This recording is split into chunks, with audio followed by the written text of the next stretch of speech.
Bueno, vamos con la segunda parte de las preguntas de repaso de neuro. Entonces, primero con la enfermedad de Parkinson.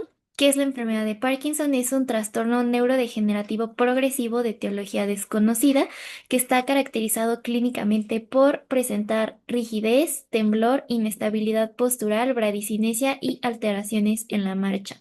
¿Cuál es la fisiopatología subyacente de la enfermedad de Parkinson? Se va a encontrar una pérdida de neuronas dopaminérgicas, principalmente en la vía nigroestriatal, provocando hiperactividad de los núcleos basales. También puede afectarse el locus coeruleus, núcleos del RAFE, núcleo basal de Maynard y las columnas intermedio-laterales de la médula y ganglios simpáticos y parasimpáticos. Entonces, ¿cuáles son los principales factores de riesgo para presentar la enfermedad de Parkinson? La más importante va a ser la edad avanzada, que es el principal factor de riesgo para la aparición de la enfermedad y tiene un pico de incidencia entre los 55 y 65 años. También haber tenido un antecedente familiar de enfermedad de Parkinson. ¿Cómo se establece el diagnóstico? Pues el diagnóstico es esencialmente clínico y se utilizan los criterios del Banco de Cerebros del Reino Unido. Entonces, puede usarse la mnemotecnia TRAP, que es presentar las manifestaciones clínicas típicas como temblor, rigidez, acinesio, bradicinesia e inestabilidad postural. Y la presentación con mayor valor predictivo positivo va a ser un temblor en reposo con afectación asimétrica. Entonces, ¿cómo se establece el diagnóstico de síndrome parkinsoniano? Es la identificación de la bradicinesia más cualquiera de las siguientes manifestaciones, como rigidez, temblor o inestabilidad postural. ¿Cuál es la presentación clínica específica de la enfermedad de Parkinson? Va a ser un temblor en reposo que tiene una frecuencia de 4 a 6 Hz, que también se conoce como temblor de contando o agitando monedas. También rigidez por aumento del tono muscular, que aquí vamos a ver el signo de la rueda dentada, que inicialmente es asimétrica. Acinesia o bradicinesia, que es una lentitud en la iniciación del movimiento, e inestabilidad postural, que va a ser una retropulsión o caída hacia atrás en la prueba del empujón. También los pacientes presentan inexpresividad facial, que da la apariencia de depresión, disminuye el parpadeo y pueden presentar babeo. También vamos a ver alteraciones en la marcha, que es característica, que tienen pasos cortos que se vuelven más rápidos con inclinación del cuerpo hacia adelante y van a tener una postura encorvada con disminución de la oscilación de los brazos, o sea, van a tener los brazos pegados al cuerpo, no van a bracear. Y bueno, en la biopsia vamos a ver los cuerpos de Lewy, que van a estar compuestos de alfa-sinucleína, que es algo característico histopatológicamente de la enfermedad de Parkinson. Y también algo que se puede presentar van a ser las mutaciones en LRRK2 del gen GBA1 y, muy importante, genes de alfa-sinucleína como PARC1 y PARC4, que van a ser las mutaciones que se suelen encontrar en los pacientes que desarrollan la enfermedad de Parkinson. Entonces, ¿cuál es el tratamiento recomendado para la enfermedad de Parkinson? Vamos a tener sobre todo levodopa o carbidopa, que usualmente requiere adición de inhibidores de la catecol o metiltransferasa como entacapona o tolcapona. También se pueden usar dopaminérgicos o agonistas de dopamina como bromocriptina, carbegolina, pergolida, pramipexol, ropinirol, lisurida o rotigotina. También se pueden utilizar los inhibidores de la MAO tipo B como selegilina o rasagilina, anticolinérgicos como viperidino, trexifenidino y benztropina. También se puede usar amantadina. Entonces, ¿cuándo se puede considerar la intervención quirúrgica en casos de enfermedad de Parkinson? En casos de síntomas incapacitantes refractarios a fármacos, especialmente en los pacientes jóvenes que tienen la cognición intacta. Entonces, ¿cómo se clasifica la gravedad de la enfermedad de Parkinson?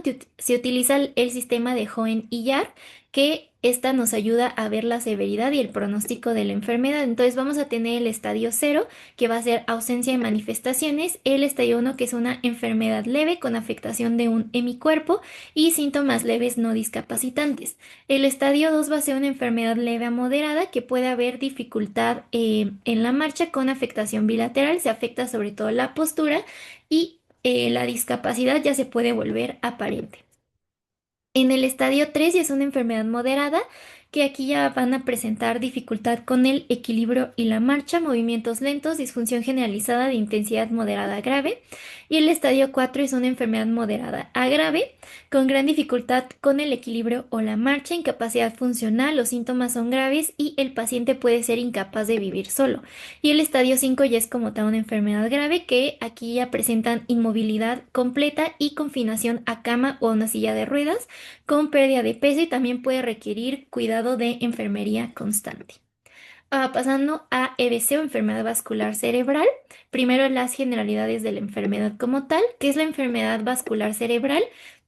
Es un episodio o más que suele ser súbito de disfunción focal cerebral de retina o médula espinal y con duración de 24 horas o más. Esto es muy importante para clasificarlo como enfermedad vascular cerebral o sin importar la duración si en la imagen o en la autopsia se observa un infarto o hemorragia en asociación con los síntomas y o signos que presente el paciente. ¿Cuál es la epidemiología? Pues de todas las enfermedades vasculares cerebrales, la isquemia va a ser más común, representando el 70% de los casos, la hemorragia el 28% y la hemorragia subaracnoidea solo el 10%. El riesgo de sufrir un EBC a lo largo de la vida para hombres y mujeres a partir de los 25 años, o sea, en todo el mundo, es de aproximadamente 25%. Entonces, todo el mundo a partir de los 25 tiene una probabilidad de 25% de presentar un EBC a lo largo de toda su vida. ¿Cuáles son los 7 pasos recomendados para la salud cardiovascular que podrían disminuir la incidencia de un EBC? Sobre todo control de glucosa, colesterol y presión arterial, evitar el tabaquismo, mantener peso y dietas saludables. ¿Y cuáles son los factores de riesgo modificables para un EBC? Hipertensión arterial, alimentación incorrecta, sedentarismo, obesidad y tabaquismo. Entonces, ahora pasando como tal a la enfermedad vascular cerebral isquémica, que como vimos representa el 70% de los casos. ¿Cuál es la causa principal de la enfermedad vascular cerebral isquémica? Es causada por una limitación del flujo sanguíneo arterial que va a ser por una oclusión trombótica o embólica. Entonces, ¿cuál es la epidemiología? Generalmente es la séptima causa de muerte en México, con una mortalidad del 2% en hombres y del 3% en mujeres, y arriba de los 24 hay un riesgo de por vida de 4.5% y se da sobre todo en 24 por cada 100.000 habitantes. ¿Cuáles son los factores de riesgo en México para un EBC isquémico agudo? Lo más importante va a ser la hipertensión arterial en un 70%, que es el principal factor de riesgo modificable. También la diabetes mellitus en un 29%, presentar fibrilación auricular en un 23% y edad avanzada, que este es el principal factor de riesgo no modificable. Entonces, el modificable principal va a ser hipertensión arterial y el no modificable pues va a ser edad avanzada. Entonces, ¿cómo se divide la enfermedad vascular cerebral isquémica? Se puede dividir tanto en infarto o en una isquemia cerebral transitoria. Entonces, ¿cómo se definen las clasificaciones de la enfermedad vascular cerebral isquémica? El primero se define cuando hay un infarto en el estudio de imagen, mientras que la isquemia cerebral transitoria suele ser reversible, o sea que van a presentar una recuperación clínica total y breve, o sea, esta dura menos de 24 horas y no hay evidencia de infarto en el estudio de imagen. Entonces, así se pueden diferenciar un infarto de un ataque isquémico transitorio. Entonces, ¿cuál es el origen común de los EBC isquémicos agudos? 77% son de origen no lacunar, 45% de estos van a ser de origen criptogénico, o sea, 50% de origen no determinado y 35% cardioembólico. Por eso tener fibrilación auricular suele ser un factor de riesgo, 17% de grandes arterias, mientras que el 23% sí van a ser lacunares. ¿Y cómo se caracteriza la enfermedad de pequeño vaso, o sea, lacunar de los vasos chiquitos? En una fase aguda se van a ver zonas redondeadas condicionadas por la lesión de un vaso arterial de pequeño calibre con un diámetro del área isquémica de menos de 2 centímetros evidenciado en el estudio de imagen. Suele ocurrir por la oclusión de una arteria perforante en los núcleos basales, cápsula interna, tálamo, corona radiada o en el tronco encefálico. Entonces, ¿cuáles son los principales mecanismos causantes del EBC? Pues sobre todo cardioembolismo y la aterosclerosis van a ser los principales factores. Entonces, ¿cuál es el trastorno cardíaco más importante para el EBC? Va a ser la fibrilación auricular porque al estar en fibrilación continua, van a provocar estasis sanguínea y la turbulencia en la aurícula izquierda, van a formar trombos y pues consiguiente el embolismo hacia la circulación cerebral, porque generalmente es del lado izquierdo. Entonces, ¿cuál es la epidemiología de la fibrilación auricular? Pues incrementa el riesgo de sufrir un EBC isquémico hasta 5 veces de la población normal. Tiene una prevalencia de 0,1% en menores de 55 años y se incrementa al 10% a los 80 años. Entonces, ¿cuál es la fisiopatología en casos de ateroesclerosis?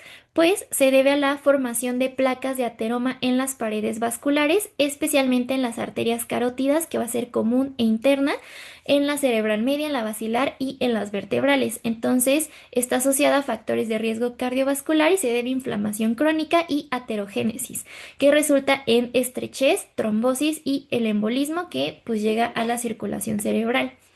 Entonces, ¿cuándo se sospecha de un EBC isquémico agudo? Cuando un paciente presenta alteración neurológica súbita y focal, como puede ser parálisis facial, disartria, afasia, debilidad del brazo o de la pierna, ataxia, defecto visual campimétrico, debilidad en la mirada o alteración sensitiva. Entonces, ¿cuál es la utilidad del puntaje de NIS, que es este que tenemos en la imagen? Pues este se recomienda con fines diagnósticos y pronósticos del EBC.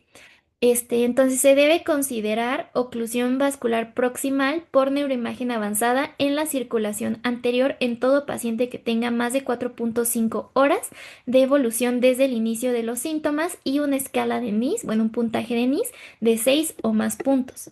Entonces, los enfermos de alto riesgo para tratamiento trombótico son los que tengan un puntaje de NIS de menos de 6 o más de 25 puntos. Entonces, en estos pacientes no se les puede dar la terapia trombólica porque tendrían más riesgo que beneficio. Entonces, ¿cuáles son los estudios iniciales que tenemos que hacerle a un paciente con un EBC isquémico? Pues se recomienda primero solicitar glucosa sérica para descartar que no sean los síntomas por una hipoglucemia. También INR, biometría hemática, para considerar el índice neutrófilo linfocito como marcador pronóstico, troponina sérica, sobre todo troponina T, y electrocardiograma en las primeras 24 horas. Entonces, no se debe demorar el inicio de la administración de fármacos, o sea, no debemos demorar la trombólisis ni la toma de la tomografía de cráneo. Entonces, ¿cuál es el primer paso que tenemos que hacer en el abordaje de EBC isquémico? La imagenología cerebral de urgencia se recomienda antes de iniciar cualquier terapia específica para tratar un EBC isquémico, porque lo primero que tenemos, no sabemos si es un EBC isquémico o un EBC hemorrágico. Entonces, si diéramos trombólisis, empeoraríamos la hemorragia. Entonces, primero, siempre que hay un cuadro de EBC, tiene que entrar a TAC cerebral para distinguir si es hemorrágico o isquémico. Entonces, lo que se recomienda es el inicio con TAC de cráneo sin contraste, con cortes finos de menos de 2 milímetros en el caso de sospecha de una oclusión proximal, o la resonancia magnética, que la resonancia magnética va a ser el mejor estudio, con imágenes ponderadas por difusión de forma urgente antes de la trombólisis para excluir una hemorragia, que es una contraindicación absoluta. Aunque la resonancia magnética es el mejor estudio, pues se recomienda la TAC porque es más rápida. Entonces, ¿cuáles son los signos tempranos de infarto en la TAC? Pues vamos a ver una pérdida de la diferenciación entre la sustancia gris y blanca en los núcleos basales, signo de la arteria cerebral media hiperdensa, o sea, se va a ver como blanca, pérdida de la cinta insular u oscurecimiento de la cisura de Silvio, hipodensidad cortical y borramiento de los surcos. Entonces, ¿cuál es el siguiente paso después de ya haber tomado la TAC simple y pues ver que es un EBC isquémico? Se tiene que calcular la escala de Aspects. Entonces, un paciente con más de 6 puntos pueden beneficiarse de trombolítico o una trombectomía mecánica. 5 o menos puntos no se recomienda. Entonces, generalmente en el EBC el 6 es nuestro punto de corte más importante porque a partir de 6 se recomienda la trombólisis y debajo de 6 ya no se recomienda, sea NIS o la de Aspex. Ok, entonces, ¿cuál es el mejor estudio de imagen para corroborar la oclusión cerebrovascular? Pues la mejor va a ser la angiografía. Se recomienda realizar estudios de imagen no invasivos tan rápido como sea posible, como una angiotac, angioresonancia y perfusión por TAC o resonancia. Entonces, ¿cuáles son las manifestaciones clínicas de una oclusión de la arteria cerebral anterior? vamos a tener parálisis de la extremidad inferior y pie contralaterales de la lesión y un grado menor de paresia de la extremidad inferior. Van a presentar incontinencia urinaria, reflejo de presión palmar contralateral, reflejo de succión, rigidez paratónica, abulia, falta de espontaneidad y suspiros. Entonces, generalmente cuando es una afectación de la arteria cerebral anterior, hay que recordar el homúnculo de Penfield, que lo que se irriga la arteria cerebral anterior van a ser las extremidades inferiores. Entonces, si vemos afectación de las extremidades inferiores, lo primero que debemos sospechar es que fue un infarto de la arteria cerebral anterior.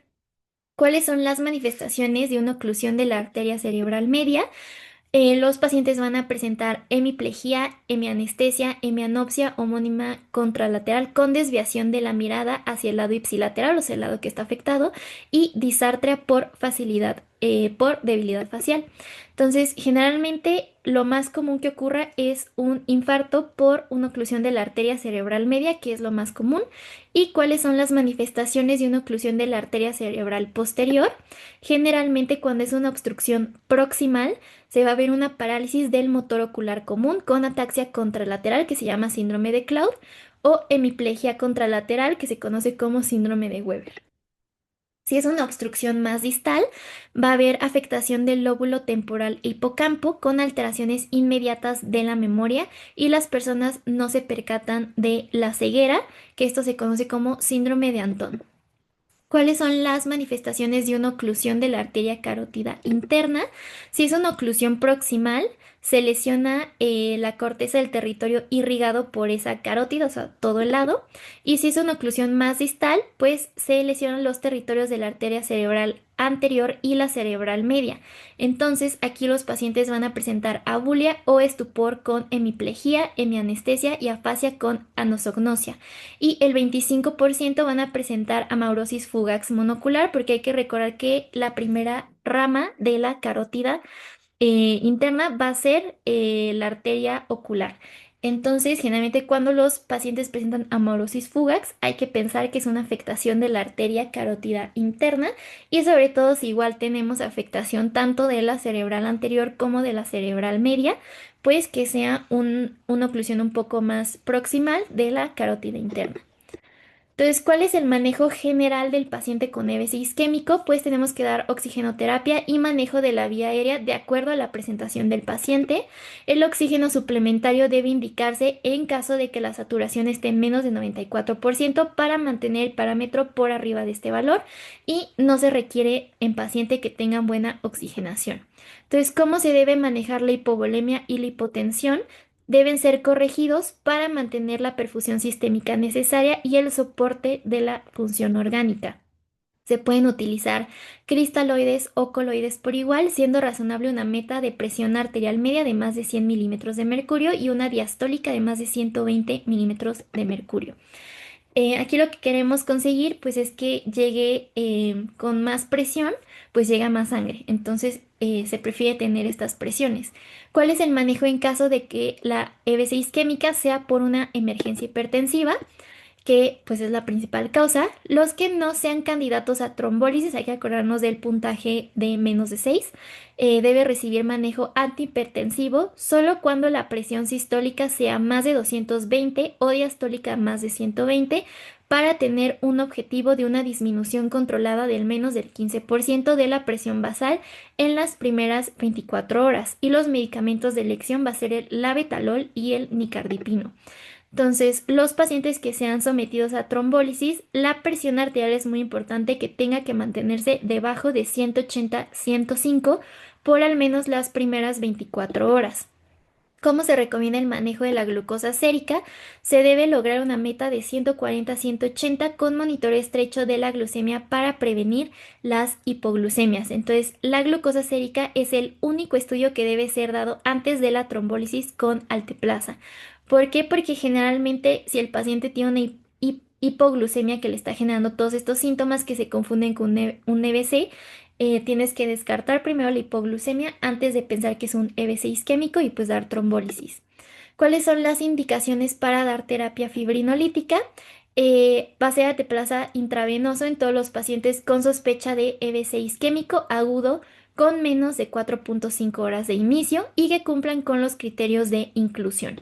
Entonces, generalmente que tengan un diagnóstico de EBC isquémico que causa un déficit neurológico considerable, que el inicio de la sintomatología sea en menos de 3 horas antes de iniciar el tratamiento, mayores de 18 años, iniciar lo antes posible, idealmente menos de 60 minutos de llegada al hospital, que es lo que se conoce como hora dorada, una puntuación de ASPEX de más de 6 o un NIS entre 6 y 24 y la dosis va a ser alteplasa de 0.9 miligramos por kilogramo, dando máximo 90 miligramos, con un bolo inicial de 10% de la dosis total calculada en el primer minuto. Entonces se puede usar tenecteplasa si es que no se cuenta con alteplasa, pero la dosis cambia a 0.4 miligramos por kilogramo con un máximo de 40 miligramos en un bolo único. Y la trombectomía mecánica generalmente se recomienda en una evolución de menos de 6 horas y sobre todo se recomienda cuando hay oclusión de las arterias proximales nada más, como las carótidas internas. Entonces, si se sospecha de una obstrucción de las carótidas internas, es cuando se recomienda la trombectomía mecánica. Entonces, ¿cuáles son las contraindicaciones que tenemos para dar terapia fibrinolítica? Pues sobre todo que el inicio de los síntomas sean de más de 4.5 horas y que no se cuente con estudios de imagen adicionales, o sea, no sabemos si es hemorrágico, que sea un traumatismo craneoencefálico significativo o un ictus previo en los últimos 3 meses. Síntomas de hemorragia subaracnoidea, hemorragia intracraneal previa, aquí también está completamente contraindicado, que tenga una neoplasia intracraneal o intraespinal reciente, que tenga una presión arterial elevada y que recordar que hay que tenerla en menos de 180 sistólica y menos de 105 diastólica. Una hemorragia interna activa o plaquetas de menos de 100.000, que haya recibido heparina en las últimas 48 horas o que haya usado inhibidores directos de trombina o inhibidores directos del factor 10A. Que la glucosa en sangre sea menos de 50 o un ataque con un infarto multilobular. Entonces, generalmente cuando el paciente se presenta de 3 a 4.5 horas, las contraindicaciones van a ser que sean mayores de 80 años, un NIS de más de 25, un consumo de anticoagulantes orales, combinación de diabetes más un EBC previo y cuáles son los criterios para recibir terapia endovascular, o sea, un stent removible. Eh, el tiempo de evolución desde el inicio de los síntomas tiene que ser menos de 6 horas, con una escala de ranking modificada entre 0 y 1, y la oclusión causal está sobre todo en la arteria carótida interna o la cerebral media en el segmento M1. Entonces, que el paciente tenga edad de 18 años o más, un NIS de 6 o más, un ASPEX de 6 o más. Entonces, generalmente los 6 puntos son lo que tenemos que recordar en las escalas eh, del EBC isquémico. Entonces, ¿cuándo está indicado el manejo quirúrgico? En pacientes de 60 años o menos con un infarto cerebral isquémico voluminoso y deterioro neurológico asociado, puede ser tratados en las primeras 48 horas con craneectomía descompresiva para reducir el riesgo de muerte por causa del edema cerebral y la herniación, entonces para descomprimir. No está justificado el uso de corticoides cuando los pacientes tengan edema cerebral. Entonces, ¿cómo se evalúa la discapacidad de un infarto cerebral? Pues usamos la escala de ranking modificada, que es para evaluar la discapacidad. ¿Cuál es el manejo de una isquemia cerebral transitoria? Que es esta que dura menos de 24 horas y se resuelve completamente. Aquí tenemos que aplicar el puntaje ABCD2, que para identificar a los pacientes que tengan un alto riesgo de EBC isquémico en los siguientes 7 días a presentar este ataque isquémico transitorio. Entonces, lo que vemos en la escala ABCD2 va a ser A de edad, presión arterial, manifestaciones clínicas, la duración del evento y la diabetes. Entonces, generalmente los puntajes es, si tenemos una puntuación de 0 a 3, es un riesgo bajo de tener un EBC en los próximos 7 días, de un 4 a 7 es un riesgo moderado y de 6 a 7 es un riesgo alto de presentar un EBC isquémico en los siguientes 7 días. La terapia antiplaquetaria debe iniciarse en las primeras 12 a 24 horas después del inicio de los síntomas, esto en todos los pacientes que tengan pues este ataque isquémico transitorio. Si tienen un riesgo bajo, o sea de 0 a 3, se les da aspirina de 50 a 325 miligramos al día o clopidogrel de 75 miligramos al día. Si tienen un riesgo alto de 4 o más, o sea, moderado alto, se les va a dar tanto aspirina 80 miligramos al día más el clopidogrel 75 miligramos y esto por de 21 a 90 días dependiendo del paciente. Entonces, ahora pasamos a la enfermedad vascular cerebral, pero hemorrágica. Entonces, primero con la hemorragia intracerebral, que es una hemorragia intracerebral y generalmente de dónde proviene. Sobre todo las hemorragias intraparenquimatosas generalmente derivan de las arterias pequeñas y se localizan directamente en el parénquima cerebral, que forman un hematoma localizado que se propaga a lo largo de los días de la sustancia blanca. Entonces, ¿cuáles son las causas más comunes de una hemorragia parenquimatosa? La principal causa igualmente va a ser la hipertensión arterial sistémica, que también puede presentarse por traumatismos, diátesis hemorrágicas, angiopatía amiloide, uso de drogas ilícitas como anfetaminas y cocaína o por malformaciones vasculares. Menos frecuente puede ser por un sangrado tumoral, por ruptura de aneurismas o por vasculitis. Entonces, ¿cuáles son los principales síntomas de una hemorragia parenquimatosa? Pues los primeros síntomas se relacionan con la disfunción de la porción del cerebro que contenga la hemorragia, como que puede ir aumentando gradualmente en minutos u horas, y los síntomas van a ser más progresivos, como cefalea, vómitos y disminución del nivel de conciencia si el hematoma se vuelve lo suficientemente grande como para aumentar la presión intracraneal. Entonces, ¿cuál es el estudio de imagen inicial en caso de una hemorragia intracerebral, o sea, parenquimatosa? Aquí igual va a ser un TAC simple de cráneo, que es el estándar de referencia para el diagnóstico. Entonces, cuando está indicada realizar una angio-TAC, sobre todo debe realizarse de forma aguda en todos los pacientes, preferiblemente dentro de los 2 días posteriores a que se realizó la TAC simple, excepto en aquellos que tengan bajo riesgo de tener una causa macrovascular subyacente, como los mayores de 50 años, que tengan historia de hipertensión arterial sistémica, localización profunda, TAC con signos de enfermedad de pequeño vaso.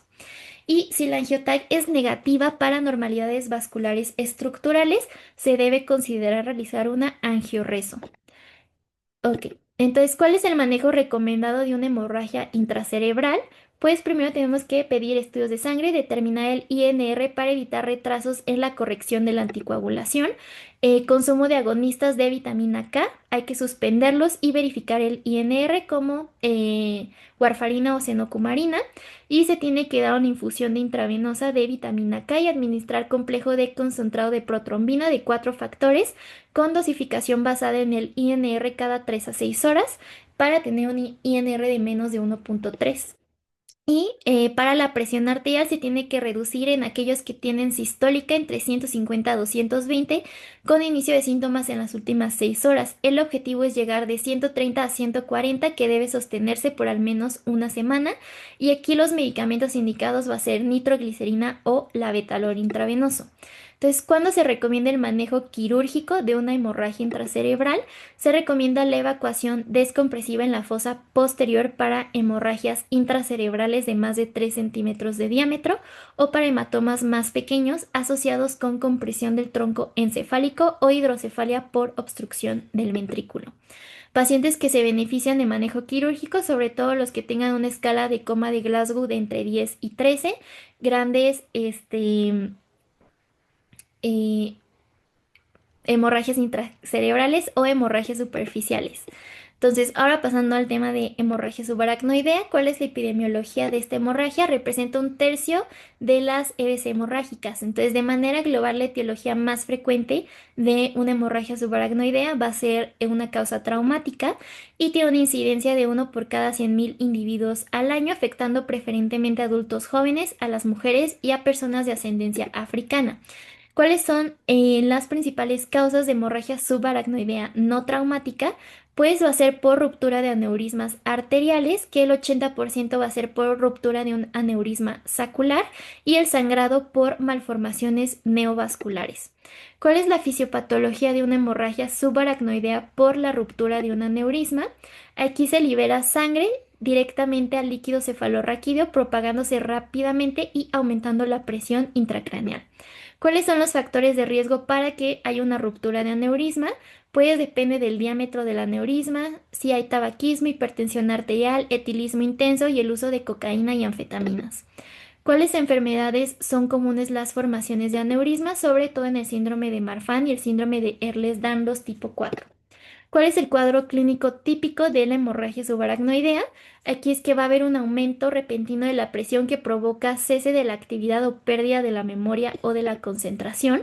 Entonces se conoce como una cefalea en trueno, que es el síntoma más importante, que es intensamente intensa y generalizada, y los pacientes la describen como el peor dolor de cabeza de toda su vida, que puede irradiarse hacia el cuello o incluso por la espalda hasta las piernas. Entonces, el 60% de los casos van a tener una cefalea centinela por fuga sanguínea desde un aneurisma en los días previos a tener como tal la hemorragia subaracnoidea manifiesta. Entonces, también vamos a tener signos de irritación meningia. Entonces, ¿cuál es la escala que se utiliza para clasificar la hemorragia subaracnoidea y determinar su supervivencia? Aquí utilizamos la escala de Hunt-Hess, que va a ser esta, que vamos a tener 5 grados. En el grado 1 el paciente va a estar asintomático o va a tener cefalea leve con ligera rigidez de nuca, que tiene una supervivencia del 70%. En el grado 2 es una cefalea moderada intensa con rigidez de nuca, sin otro déficit neurológico que no sea parálisis del nervio craneal, tiene una supervivencia del 60%. En el grado 3 presentan somnolencia, confusión o un déficit focal leve con una supervivencia del 50%. En el grado 4 el paciente se encuentra en estupor, hemiparesia moderada severa, posiblemente rigidez de descerebración temprana o perturbación vegetativa, que tiene una supervivencia del 20%. Y ya en el grado 5 es un coma profundo, rigidez de descerebración y apariencia moribunda con solo un 10% de supervivencia. Entonces, ¿cuál es el estudio inicial a realizar en caso de una sospecha de hemorragia subaracnoidea? Tiene que ser un ataque simple de cráneo en las primeras 6 horas. Tiene una sensibilidad de hasta el 98%. ¿Cuál es el segundo estudio a realizar en caso de que el ataque no sea definitiva? Podemos hacer una punción lumbar. Si encontramos glóbulos rojos de más de 2000 por 10 a la 6, esa es una indicación para hacer una angiotac o una angioreso. Si encontramos xantocromía, que es bilirrubina en el líquido cefalorraquídeo, esto suele ser patognomónico de la hemorragia subaracnoidea porque no deberíamos tener, digamos que bilirrubina, o sea, sangre en el líquido cefalorraquídeo. Entonces, ¿cuál es la escala utilizada para predecir el riesgo de vasoespasmo en pacientes con hemorragia subaracnoidea? Se utiliza la escala tomográfica modificada de Fisher. Entonces, ¿cuál es el manejo inicial de una hemorragia subaracnoidea? Es igual ABCD y estabilización hemodinámica, reducir la PA sistólica en menos de 160, que aquí puede ser con nicardipino, labetalol y o clevidipino intravenoso, anticoagulación inversa para minimizar el riesgo de resangrado y elevar la cabecera a 30 grados centígrados. La mayoría de los pacientes requerirán drenaje con ventriculostomía y asegurar el aneurisma sangrante con cirugía, enrollándolo o engrapando. Entonces, ¿cuál es el medicamento indicado para prevenir la isquemia secundaria a un vasoespasmo después de una hemorragia subaracnoidea? Se utiliza el nimodipino. Entonces, ahora pasamos a los temas de miastenia gravis y el síndrome miasténico de Lambert-Eaton o Eaton-Lambert. ¿Qué es la miastenia gravis? Es una enfermedad autoinmune y crónica de la transmisión neuromuscular debido a una disminución o bloqueo del número de receptores de acetilcolina en la placa motora por presencia de anticuerpos dirigidos contra los receptores nicotínicos de acetilcolina de la membrana postsináptica. Entonces, ¿cuál es la epidemiología de la miastenia gravis? La incidencia es bimodal, va a tener un pico primero entre los 21 a 39 años con predominio de 3 a 1 en el sexo femenino y otro entre los 50 a 69 años con predominio en el sexo masculino. Entonces van a ser mujeres jóvenes y hombres mayores. Se puede clasificar de acuerdo con la edad de inicio, que puede ser neonatal o del adulto, la presencia o ausencia de anticuerpos contra el receptor de acetilcolina, ya sea cero positiva o cero negativa, y la gravedad, que es la cual utilizamos la clasificación de Osserman. Entonces, ¿cuáles son las manifestaciones clínicas típicas de la miastenia gravis? Los pacientes presentan debilidad y fatiga de los músculos, que generalmente esta debilidad se intensifica con el uso repetido pues del movimiento, o sea, fatiga, en las horas finales del día y puede mejorar con el reposo o con el sueño. Entonces, generalmente van a ser pacientes que al final del día dicen que tienen esta debilidad generalizada. La debilidad muscular sigue una distribución característica que primero inician sobre todo los músculos craneales, sobre todo los párpados y los músculos extraoculares son los más afectados al principio de la enfermedad. Luego puede presentarse con los músculos masticatorios, debilidad vulvar y del paladar blando, que puede causar reflujo nasal o broncoaspiración de líquidos o alimentos. El habla se torna con un timbre nasal y disartria por debilidad de la lengua. El 85% de los pacientes, la debilidad se va a generalizar y afecta los músculos proximales. Entonces, las manifestaciones iniciales más comunes es que presenten diplopía y tosis palpebral por la afectación del párpado y los músculos extraoculares. Y generalmente aquí no se ven afectados los reflejos, o sea, los reflejos se conservan, pero hay debilidad muscular. Entonces, ¿cuál es el método diagnóstico más específico para miastenia gravis? Es la determinación de los anticuerpos anti el receptor de acetilcolina con técnica de radioinmunoanálisis. Entonces, van a estar positivos en el 85% de los pacientes que tienen miastenia generalizada y del 50 al 60% de los pacientes que tienen solo por el momento la miastenia ocular. ¿Cuáles son otros anticuerpos que se han identificado en los pacientes con miastenia gravis cero negativa? Sobre todo anticuerpos contra el receptor de tirosina sinasa muscular específica o MuSK en hasta el 50% de los cero negativos en quienes se observa una enfermedad de inicio más temprano y con limitada respuesta a los inmunosupresores convencionales. Entonces, si salen positivos, se inicia tratamiento para miastenia gravis y si son negativos, pues se hacen más estudios para ver pues cuál es la causa. ¿Cuál es otro estudio que se puede realizar en el diagnóstico? Pues la estimulación nerviosa repetitiva es de utilidad. En los pacientes con miastenia gravis vamos a ver una reducción rápida de más de 10 al 15% en la amplitud de las respuestas provocadas, o sea que le están generando fatiga porque hay una disminución de estos receptores de acetilcolina. También se puede realizar la electromiografía de fibra única en la que se observa un aumento en la variabilidad de la contracción muscular o el jitter patológico. Entonces se recomienda realizar un TAC o resonancia con la intención de excluir la presencia de una alteración del timo. Sobre todo el 75% de los pacientes con miastenia gravis tienen una enfermedad en el timo, ya sea 85% con hiperplasia del timo y 15% con un timoma que se supone que en los adultos ya debe haber una involución completa del timo. Entonces, ¿cuál es el tratamiento para la miastenia gravis? Los inhibidores de acetilcolinesterasa son los fármacos de primera línea para el manejo sintomático, o sea, miastenia gravis, el manejo de primera línea va a ser la piridostigmina. En los que no responden a piridostigmina, podemos usar corticoides en periodos cortos con la dosis mínima efectiva. ¿Y qué es una crisis miasténica? Esta es una exacerbación de la debilidad que basta para poner en peligro la vida, por lo común comprende insuficiencia respiratoria por debilidad del diafragma y los músculos intercostales y sobre todo se presenta en las personas que no tienen un tratamiento adecuado. Entonces, ¿cuál es el principal factor precipitante de las crisis miasténicas? Sobre todo van a ser precipitadas por la presencia de infecciones o también pueden presentarse por fármacos, estrés físico, estrés emocional, cirugías, embarazo, privación del sueño, dolor y estado premenstrual. ¿Cuál es el tratamiento de primera línea en las crisis miasténicas? Sobre todo en caso de crisis miasténica se utiliza de primera línea la inmunoglobulina intravenosa y de segunda línea puede usarse una plasmaféresis. De tercera línea pues metilprednisolona. Y ahora pasando a qué es el síndrome miasténico de Lambert-Eaton. Aquí se debe a la presencia de anticuerpos contra canales de calcio en la membrana presináptica de la unión neuromuscular, lo que entorpece la liberación de acetilcolina. Entonces, para diferenciarlo de una miastenia gravis como tal, hay que recordar que los anticuerpos de la miastenia gravis son contra los receptores de acetilcolina posinápticos. O sea, sí se libera acetilcolina, solo que como no existen los receptores, no hay acción en la placa neuromuscular. Y en cambio, el síndrome miasténico de Lambert-Eaton están normales los receptores de acetilcolina, pero hay unos anticuerpos contra los canales de calcio que impiden la liberación de la acetilcolina presináptica. Entonces, el Lambert-Eaton va a ser presináptica por canales de calcio y la miastenia gravis va a ser posináptica por el daño en los receptores de acetilcolina.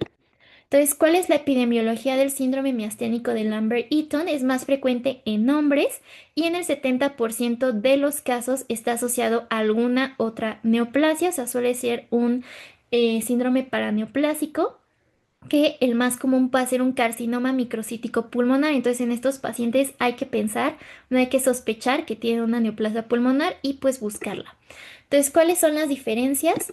Pues igual, el síndrome de Lambert-Eaton, la debilidad mejora con la actividad, los pacientes tienen arreflexia o hiporreflexia y presentan manifestaciones autonómicas como serostomía e impotencia. ¿Y cómo se establece el diagnóstico del síndrome de Lambert-Eaton? Se confirma con la presencia de los anticuerpos dirigidos contra los conductos de calcio de tipo PQ, presentes en el 85% de los casos, y la estimulación nerviosa repetitiva muestra respuestas cada vez de mayor amplitud, con ritmos mayores o después del ejercicio, contrario a la miastenia gravis. Entonces, en la miastenia gravis, digamos que hay una debilidad progresiva. Y en el síndrome de Lambert-Eaton es al revés, que con la actividad se estimula más la liberación, entonces va mejorando con la actividad esta debilidad. ¿Cuál es el tratamiento del síndrome de Lambert-Eaton? Aquí nada más va a ser manejo específico de la neoplasia subyacente, que suelen ser de pulmón, entonces una vez quitándolas suele desaparecer el síndrome de Lambert-Eaton. También en todo caso pueden usarse plasmafericis o piridostricmina, que generalmente suele ser poco útil, esteroides, inmunosupresores o 3,4 diaminopirilina. Ahora pasando al síndrome de Guillain-Barré. ¿Qué es el síndrome de Guillain-Barré? Es una polirradiculoneuropatía desmielinizante aguda de origen autoinmune que afecta nervios periféricos y raíces nerviosas de la médula espinal, que esto es debido a un mimetismo molecular entre antígenos externos, que generalmente suele ser después de una infección, o sea, microbianos, y antígenos de los nervios, causando un rápido desarrollo de debilidad en las extremidades y a menudo de los músculos faciales, respiratorios y de la deglución. Aquí se afectan las vainas de mielina y en los casos graves también los axones como tal. Entonces, ¿cuál es la epidemiología del síndrome de Guillain-Barré? Es la causa más frecuente de parálisis flácida. Tiene una incidencia mundial de 0,6 a 4 por cada 100.000 habitantes por año. Suele afectar a todas las personas de cualquier edad y sexo, generalmente con predominio en hombres, y va a haber dos picos de presentación, uno en la etapa adulto joven, de los 15 a los 34 años, y otro en adultos mayores, de 60 a 74 años. ¿Cuál suele ser la causa etiológica del síndrome de Guillain-Barré? Generalmente el trastorno suele aparecer unos días o semanas después de que la persona presenta síntomas de infección viral respiratoria o intestinal, y en algunos casos las vacunas pueden causar un síndrome de Guillain-Barré.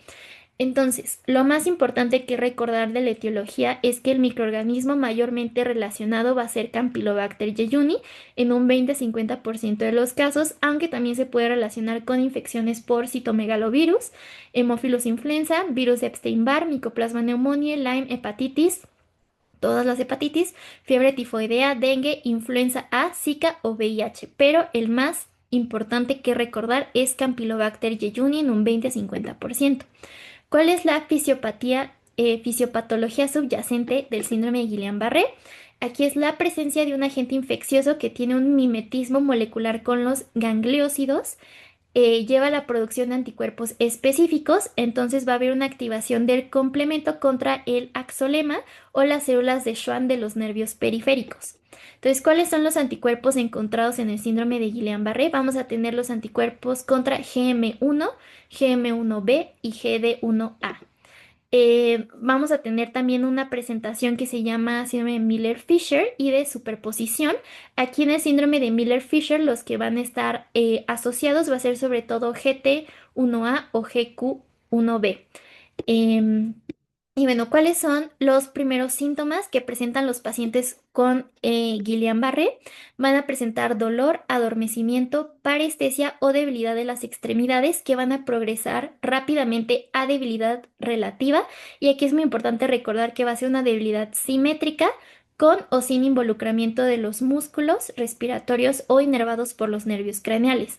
Entonces, aquí es muy importante igual recordar que las extremidades afectadas muestran hiporreflexia o arreflexia completamente, no van a tener bueno, no van a conservar los reflejos osteotendinosos y las manifestaciones alcanzan su intensidad máxima a los 12 días, llegan a una meseta a los 28 días con inicio en la mejoría y alcanzan la recuperación alrededor de los 200 días. Entonces, ¿cómo se define la variante del síndrome de Miller-Fisher en caso de Guillain-Barré? El síndrome de Miller-Fisher lo vamos a identificar cuando se manifiesta con oftalmoplegia, ataxia y arreflexia. Entonces, generalmente cuando hay afectación ya del ojo hay que pensar en un Miller-Fisher y recordar pues lo que está afectado generalmente en el Miller-Fisher. ¿Cómo se establece el diagnóstico de síndrome de Guillain-Barré? El diagnóstico es esencialmente clínico y se utilizan los criterios de Asbury. Entonces, necesitamos hallazgos de laboratorio en el que vamos a ver un líquido cefalorraquídeo con celularidad normal y aumento de la concentración de proteínas, que es lo que conocemos como disociación albúmina citológica, que debe realizarse una semana después del inicio de los síntomas. La prueba de anticuerpos contra gangliósidos puede ser de utilidad para ayudar a identificar pacientes con síntomas atípicos. Entonces, ¿cuál es el tratamiento para Guillain-Barré? Aquí lo primero que tenemos que hacer es administrar inmunoglobulina intravenosa dividida en 2 a 5 días y la dosis va a ser de 2 gramos por kilogramo en infusión continua. Vamos a dar 1 gramo por kilogramo al día en 2 días o 0 gramos por kilogramo al día por 5 días. Entonces podemos darlo 2 días o 5 días cambiando la dosis, que puede ser que en general es de 2 gramos por kilogramo y se modifica dependiendo si queremos que sea en 2 días o en 5 días con 0,4 gramos. Generalmente también se puede usar la plasmaféresis, pero no se deben usar los dos al mismo tiempo si es que no se cuenta con la inmunoglobulina intravenosa. Aquí si se hace plasmaféresis se recomiendan 5 sesiones con recambios de 2 a 3 litros de plasma acorde al IMC del paciente en el transcurso de 2 semanas. Entonces generalmente si es un grado 0 a 2 solo necesitan 2 sesiones. Entonces, ¿cuál es la escala utilizada para clasificar el síndrome de Guillain-Barré? Se utiliza la escala de Hughes, que aquí vamos a tener sobre todo grado 0, es un paciente sin discapacidad. Grado 1 van a ser signos y síntomas menores. Aquí el paciente conserva su capacidad de correr. El grado 2 es capaz de caminar 10 metros sin ayuda, pero ya no puede correr. El grado 3 es capaz de caminar 10 metros, pero con ayuda. El grado 4 es un paciente que está confinado a una cama o silla de ruedas sin poder caminar. Y el grado 5 es un paciente que ya la afectación es más proximal y requiere ventilación mecánica. Y el grado 6 pues ya es muerte. ¿Cuáles son los datos que podrían indicar la necesidad de intubación endotraqueal por falla ventilatoria? Pues que el tiempo entre el inicio de los síntomas y la admisión sea de menos de 7 días, o sea, una evolución rápida, incapacidad para toser, incapacidad para pararse, incapacidad para levantar los codos, incapacidad para levantar la cabeza, aumento de las enzimas hepáticas séricas, una capacidad vital forzada de menos de 20 mililitros por kilogramo, una presión inspiratoria máxima de menos de 30 centímetros de agua, una presión expiratoria máxima de menos de 40 centímetros de agua o una reducción de más del 30% en la capacidad vital. Entonces, ¿cuál es la triada de Miller-Fisher? Como ya hemos visto, ataxia, reflexia y oftalmoplegia. Y eso es todo por la segunda parte de las preguntas de repaso general de neurología.